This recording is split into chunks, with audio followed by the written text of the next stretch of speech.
Charter California edition. I'm Brad Pomerance, and our guest is Paul Zellerbach. He is the DA for Riverside County.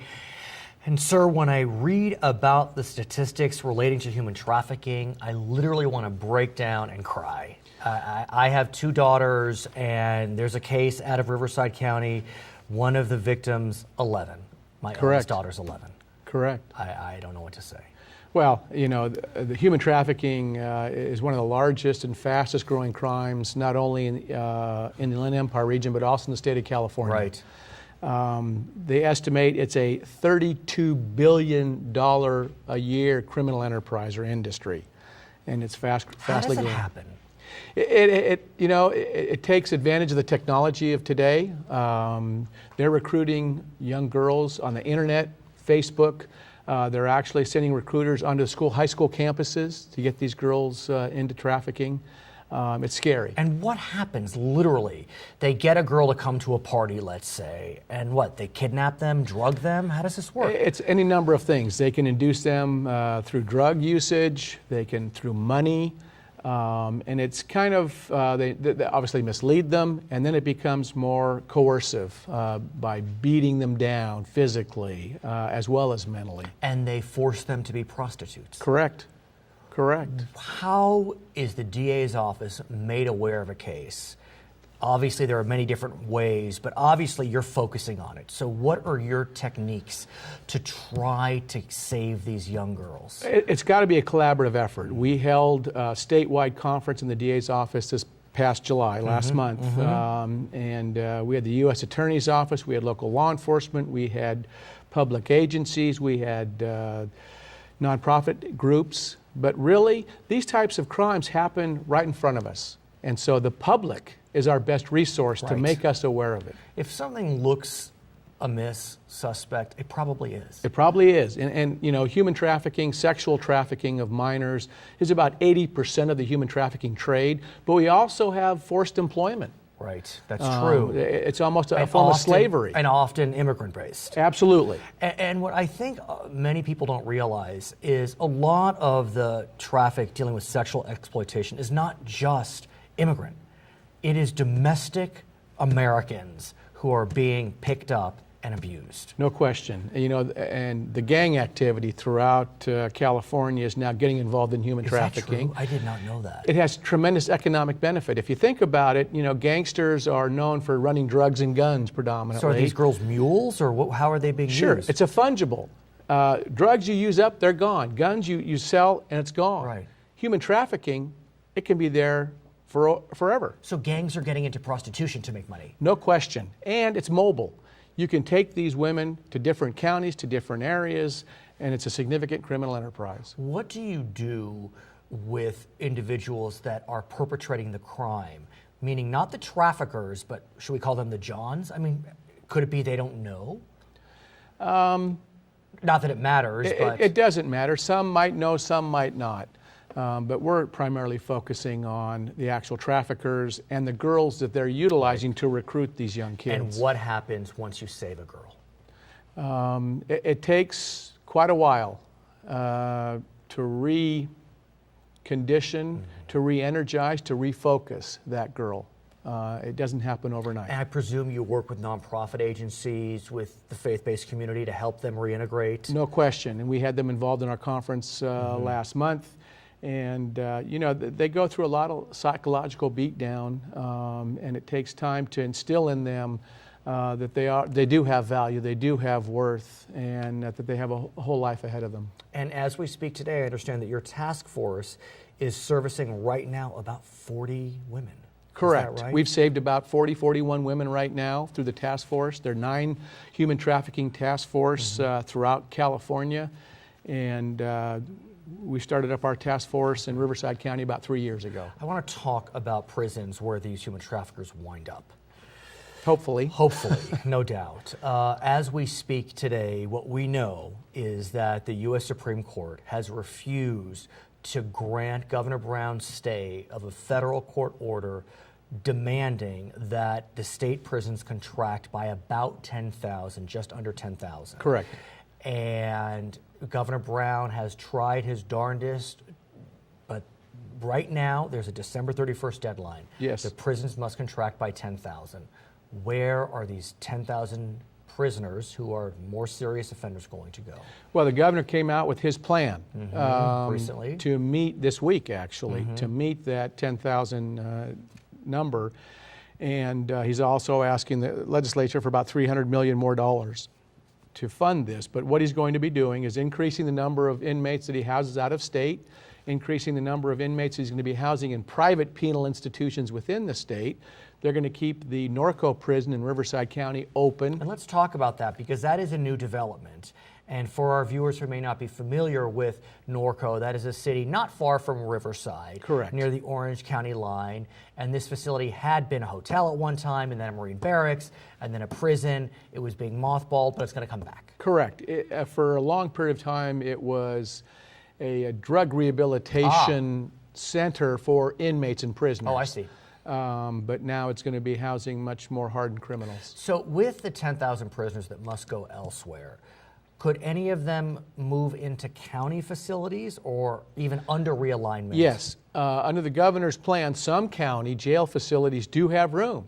So in essence, the state is going to be renting space in those county jails. Riverside is not one of them. Oh, I no. understand. Unfortunately, we don't have enough jail space to house our own inmates. So are you concerned about this plan? Because as I understand it, and I've spoken with some other officials about this, if you do the math, it would appear that the governor could probably handle about 8,500 prisoners by transferring them out of state, to private prisons, to other counties, medical release, whatever it may be, good time credit. There's about 1,000 prisoners left where they can't find a solution for them, and under the federal court order, they will be released. And that is released in the truest sense of an early release. We haven't really seen a bona fide early release yet. We have not. These 1,000, if it happens, would be a bona fide get out of jail free card. True, but I think the governor's plan encompasses all 9,600 of these inmates so that not one of them will be released early, and I'm very supportive of that plan. So we're hopeful that we won't see that 1,000 be released? No. But the challenge is that the legislature needs to approve this money. Correct. And the legislature, although they've been supportive of Governor Brown's efforts on realignment, seems to be a little nervous about private prison expenses. They just don't seem to be hopping on board. Well, this week when the governor released that plan, Assembly Speaker Perez was with the governor, standing side by side with him in favor of this plan. Senator Steinberg, the Senate President Pro Tem, has his own ideas and plans. But I think when push comes to shove, Governor Brown is very adept at getting his way. Are you of the mind that we need to start looking at prison construction? I do believe, the whole answer to realignment is just not passing the buck or the prisoners back from the state to the counties. I think we do in California need to seriously consider and evaluate and look at new prison construction. Do you think there's a political will to start to construct prisons? It's undeniable that in the 80s and 90s, it was in vogue to construct prisons. In the last decade, it just wasn't. I agree. And during the recession, it definitely wasn't. We're on the other side of the recession. Arguably, the state budget looks better. Is now the time? Will we be able to muster the political strength? Well, I think considering that if it's ever determined or decided to build a new prison, it's going to take 5 to 10 years for that to come to fruition. And so I think we need to start talking about it and discussing it now. Let me ask you about Riverside County, though. A lot of dirt in Riverside County. Well, in a good way. What about having a prison here? Some jobs and stuff? Well, we already have 3 prisons. We have 2 out in the Blythe area, and then we have state prisons in the Norco area, and we're building more jail facility for county inmates with realignment here in the county as well. That's a double-edged sword. No one wants to be living by a county jail or a state prison. A lot of dirt without homes near it. A lot of dirt, and it's also an economic benefit. His name is Paul Zellerbach. He is the DA for Riverside County. I'm Brad Pomerance. This is Charter California Edition.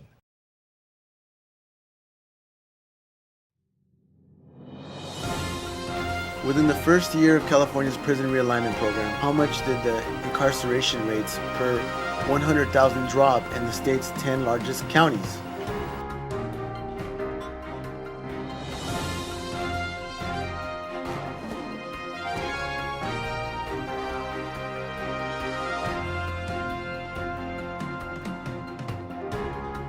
California Edition, I'm Brad Pomerance. Thank you for joining us. Our guest is Stan Sniff. He is the sheriff for Riverside County.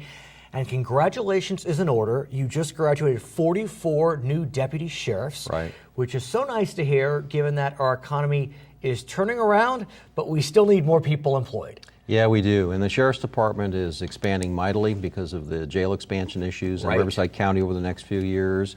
But also the board has seen fit to end up upgrading the strength levels of our patrol force in the unincorporated areas of Riverside County as well. Right, which are significant. They are significant. Right. We took some steep cuts because of the budget cuts a few years ago and challenges. And the board elected to downsize the force out there in the patrol areas, outside our cities, but in the unincorporated area, and they've now reversed that. And Riverside County is the largest geographic county in the lower 48, correct? No. In terms of population? Well, in terms of size? In California, it's the fourth largest in geographic size and fourth in population. Oh, I see. San Bernardino is the biggest landmass. That's what it is. Okay, Yeah. but still, the Inland Empire is It's very huge. significant. It's I mean, you huge. go all the way to the Arizona border. Yes, we go all the way to the Colorado River and down to the Imperial County line. What's so interesting, though, is when we look at these recruits, it's not the class of August 1976. Right. I mean, these individuals are educated. Yes. They have histories potentially in the military. Tell us about that.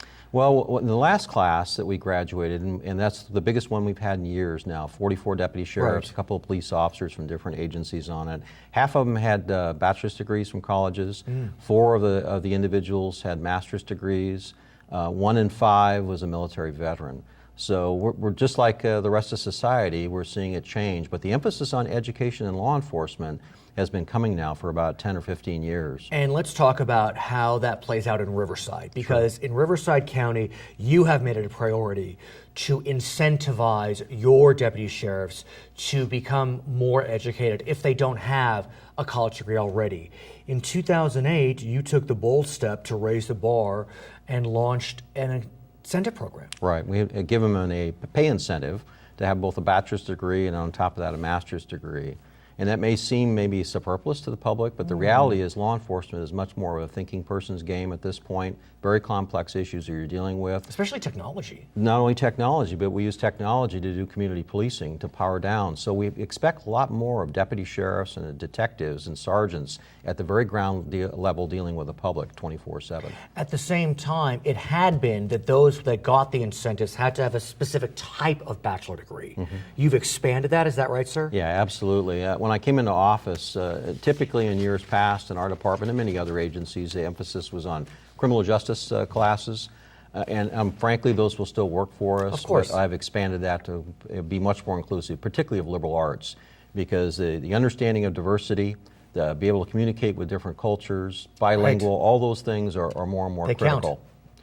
Now, another step that you've taken, some may call it particularly bold, is in order to be promoted to captain in Riverside County, you need a degree. Right. We signaled it after I took office in 2007 that was going to be upgraded. And in summer 2008, we gave a heads up so everybody had an opportunity before the door closed. And then we made a requirement after 2010 to end up having a bachelor's degree to serve as a captain. And if you think about why that's important, why? Our captains serve as police chiefs in 17 of the 28 cities, and some of them have multiple cities. So it's much more incumbent upon them to have the same responsibilities as any city police chief. Do you help them being those that may not have finished their degree, to get their degree if they look like they're on the track to become a captain? The department doesn't at this point, but it does incentivize it. So when they do have the degree, they actually get a higher pay. I see. So there are ways and there are reasons to get that additional degree. In addition to the traditional education at the university level, you also are interested in professional development. Right. And that brings us to your decision to send several of your lieutenants to various academies. Right. The most common one we send promising lieutenants, and we pick that rank because they're going to end up spending a lot more time in their career in the Is lieutenant department. right below captain? Yes. Okay. And there's roughly about 90 lieutenant positions and about 24 captain positions in the department. But that part in their career chain ends up probably getting the biggest bang as far as the taxpayer dollars. But we've sent right on the order of 20 promising lieutenants over the years to the FBI National Academy. And that doesn't make you automatically successful, but it certainly brings back not only the networking capability, but again, additional strengths when they end up being put in as a police chief. How has your emphasis on education played out amongst the ranks? I think well. In fact, what we've seen in the last 4 or 5 years in the Riverside County Sheriff's Department is a wholesale return, which is difficult if you think about it, while you're holding down a 24/7 shift job to end up going back to school, because they know that's the handwriting on the wall. Even at the lieutenant rank now on degrees, where it's not required to have a bachelor's degree, the latest survey this summer was 60% of our some 90 lieutenants in the department had bachelor's degrees, and another 20% on top of that were within punching distance and were engaged in a program that's going to net out a bachelor's degree. So in essence, about 80% are either gotten that degree or close to it. It's really it's inspiring to see that law enforcement is looking towards those educational advancements. I want to shift gears, if I may, sir, and continue our conversation about prison realignment. Right. We have the conversation quite frequently. I don't think that we knew the last time we spoke that the U.S. Supreme Court had denied the stay. Remember, the Governor Brown was looking to have the Supreme Court put a stay on a federal court order which demanded that the state contract its prison population by almost 10,000. Right. So while the appeal is technically marching forward, the stay is denied. And as we speak today, it would appear that about 9,500 prisoners will have to somehow leave the state prison. Your thoughts? Well, I think what you're seeing is the commitment that the governor made to both me personally and to a number of other sheriffs over the last 7 or 8 months was that they were not going to release it. If you recall, in the first wave out of AB 109 realignment, the so-called non-non-nons were basically going to be allowed to go out of the system, and new ones are going to be kept incarcerated in the county jails. So that 10,000 that you mentioned is a not so nice group. It's even worse. Right, and let's talk about the 10,000 because I've looked at some analysis, I've read a few studies, which is a dangerous thing, but be that as it may, it appears that through the formulas that the administration is looking at, likely 8,500 will somehow be relocated, be it in private prisons, be it out of state. Right. But there's 1,000 where they just can't seem to find a place. Yeah. And when you talk about early release, that is really the target, those 1,000. Medical release, those are other issues. Right. So we haven't had a true early release Right. in terms of state prisons. This would be the first time since realignment. But depending on how you end up terming that, because the reality is that the prisons, just like county jails, constantly have an exodus of people going out after they serve their sentence. And if you remember, part of the concern was in the early version of AB 109 was they got good time credits. Right. And in fact, if you remember, some of them that were on parole as a result of that law actually had their paroles shortened. Right. So yes, it's correct technically, but this is really the case. I mean, this no matter how you slice and dice it, if the predictions are correct, 1,000 will be. Here's what I'll tell you, Brad. If you watch the latest news reports, and I'm not really surprised by it, now the governor, working with the state legislature, is making noises about finally, and I mean finally, expanding the state prison.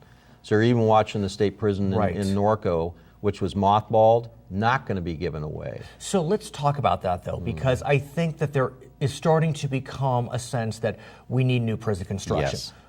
But that doesn't take 2 weeks. It takes 2 years. It takes more than 2 years. Okay, my metaphor and didn't lots work. of money. But what do we do now, though? I mean, we have a December 31st deadline. What do we do now? I'm pretty comfortable that after my discussions, as I said, with the governor, that anybody that he has to, he will park out of state.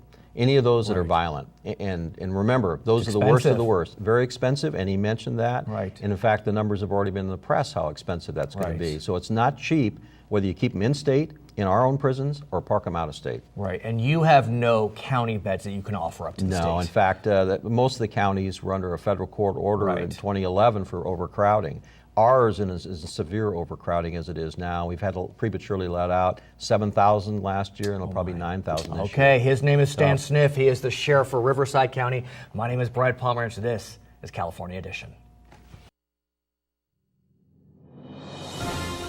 What percentage of California's prison population is 50 years and older?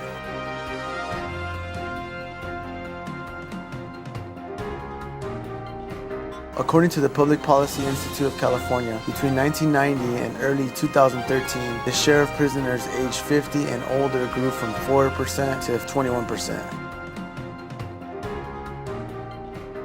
It's Charter California Edition. I'm Brad Pomerance, and our guest today is Mike Ramos. He is the district attorney for San Bernardino County. And sir, I was stunned when you told me that on a yearly basis, over 2,000 peace officers are victims of crimes just in San Bernardino County. Yeah, just in San Bernardino County alone, in the last 3 years, it's been over 6,000 crimes against peace officers. But in 2012, we had 2,300. The scary part, 600 of those were felonies. And of course, the worst of the worst is like Deputy McKay, who lost his life. And of course, now we have officers. That's the Christopher Dorner Right, incident, and now we're having officers in the middle of the day. Their marked vehicles and patrol vehicles are being shot at. So it's getting to be a horrible place out there to be a what's peace interesting officer. though, sir, is that when you tell me those stories, I think to myself, terrible, tragic, unacceptable, but it's part of the job. Yeah. But it really isn't. But see, and that's it really shouldn't be. And you're so right.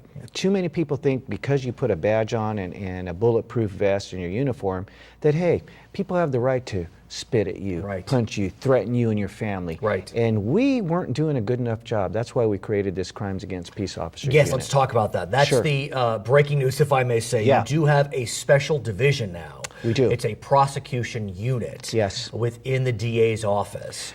And so what pushed you toward that paradigm? Well, I was sitting at the funeral of Deputy McKay right before, and I said to my staff, we need to do a better job of protecting our partners that assist us in seeking justice. So we looked around not only the state, the country. Dade County, Miami, Florida, had one of the top units in the nation. So my staff looked at it, we modeled it, we even tweaked it and added some more victims' rights issues for our officers. And I want to ask you about victims' rights because I think it's fair to say that when you think of an average citizen, victim rights services are available. Right. But when you think about an officer who may be a victim of a crime, they're used to it. Right. They know how to handle it. They'll go. The department will give them a psychologist. They'll be fine. And that's where we dropped the ball. We needed to start treating them like true victims because they are being victimized. They do have their own families. They do have stressful issues with people attacking them. So we've changed that. They now get letters like any other victim. We now give them victim services. So it's a big way and a change in the way we're doing business. Charging decisions? Yes. Because my guess is that I would presume many of these criminal acts against the peace officers occur in the context of other crimes. Right. And I have to think that the other crime becomes the primary focus, and then the attack winds up getting pled out or dropped to a misdemeanor. Are you looking at changing that tableau, the way that these crimes are approached? Absolutely, that's part of the protocol. Too many times we were dismissing the count against the peace officer, and I'm saying, why are we doing that? They're putting their lives on the line for us. Let's make sure that we charge that count. And if it's a wobbler between a felony and a misdemeanor, we can prove it, we're going to file the felony. What does the sheriff think? The sheriff, in San Bernardino County, your counterpart. The sheriff loves it. He does. Since the AB 109 and realignment, the inmates now are becoming more violent. There's been a 50% increase on assaults on our deputy sheriffs in jail. So really? Yes, because of the type of prisoners we're having now in our local jails. Right, because you now have, well, they're lower level prisoners in the context of state prisons, but they're higher level jailed inmates in the context of counties.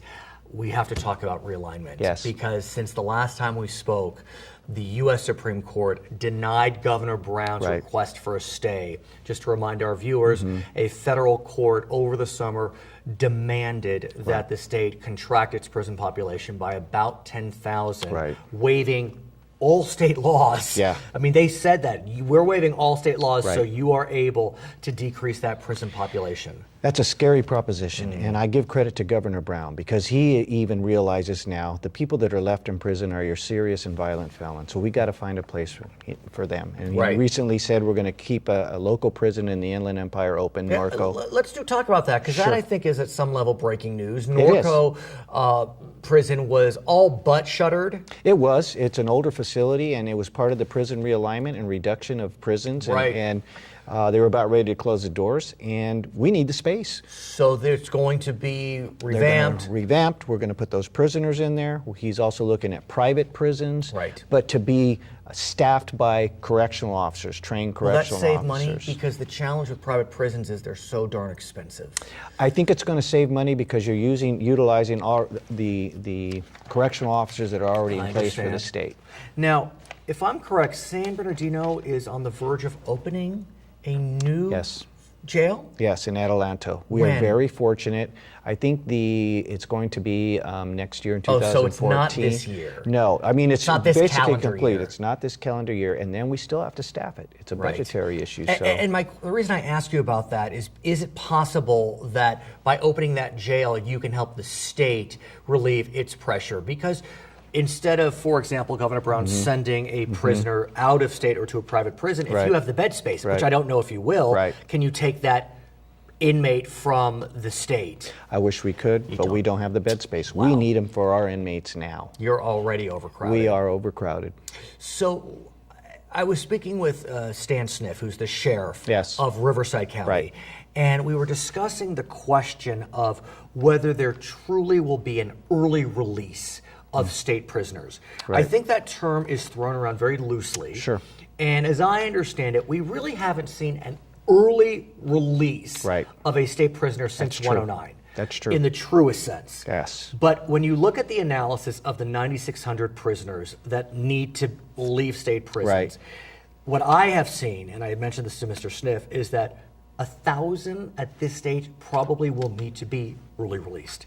When you consider that term early release. At least 1,000 will be early released. So I want your sense on that. How do we handle those 1,000? Yeah. Do they remain on a probation parole status? Right. What do we do with them? Well, you would hope they'd remain on a parole status, at a minimum probation status. The scary part is those that are released with no tail, no probation, nobody overseeing who these folks are.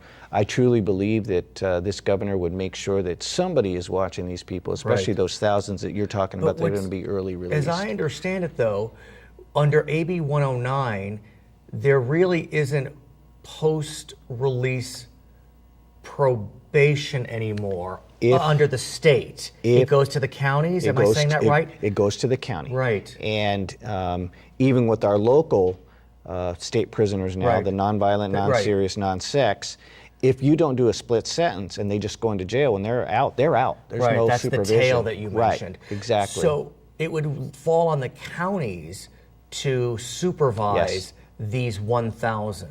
It would. Presuming that happens. If that happens, unless there's a change in some legislation that it would continue to be So are state. you ready? You know, our county is. I'm very fortunate in my county that we have a great working relationship with our probation department and our sheriff's department. And probation is really beefed up their probation officers. They have them housed at all the police departments as partners. So they are out there, and I truly believe we're ready for that. Mr. Sniff, the Riverside Sheriff, feels very strongly that we need to move toward prison construction. I agree. You agree? Absolutely. And so it seems as if both sides of the political spectrum are starting to agree on that. Yeah. Where does that happen? What does that look like, and how quickly can it proceed? Well, it's not going to happen very fast, and I think it's going to have to be driven locally. I've said this over a year ago. We're going to have to build our own local state prison because it's a whole different dynamic than your local county jail. State prisons houses people for long-term with mental illnesses, with health needs. Those are the 3 years plus. Those are the 3 years plus we need to build, and then we need to house and staff those with correctional officers. Well, what about, San Bernardino County, the largest geographic county in the lower 48. Looking to have a jail? I'd love it. Yeah. We got a Jobs. ton. We got a ton Got of a lot dirt. of geography. We got a ton of dirt. Right. You know, John Husing said, the economist says that all the time. Hey, they build in San Bernardino. We got a ton of dirt. Right. We got a ton of desert. Let's build it. Okay, his name is Mike Ramos. He is the district attorney for San Bernardino County. My name is Brad Pomerance. You are watching Charter California Edition.